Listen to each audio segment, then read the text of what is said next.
எத்தனை பேருக்கு கம்ப்ளீஷனா என்னன்னு புரியுது? கை தூக்குங்க. புரியல அப்படிங்கிறவங்க கை தூக்குங்க. இன்னொரு தடவை சொல்றேன், வேணாம் கேளுங்க, ஆழ்ந்து கேளுங்க. அந்த புரியலன்னு சொல்றவங்க அவங்க கை உயர்த்திட்டே கேளுங்க.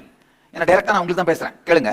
எந்த நிகழ்ச்சியிலிருந்து உங்களுக்கு இந்த துக்கத்தை, பலவீனத்தை உருவாக்குற மனப்பான்மை உருவானதோ, அந்த நிகழ்ச்சி நடந்த போது நீங்க எப்படி இருந்தீங்களோ, 6 வயசோ 7 வயசோ 8 வயசோ 14 வயசோ 15 வயசோ, அந்த நபராகவே உங்களை மனசுல நினைச்சு அதுவாவே மாறி இப்ப நீங்க உங்களை எப்படி நினைச்சிட்டீங்களோ இதை மறந்துட்டு அந்த நிகழ்வை மீண்டும் வாழ்தல்.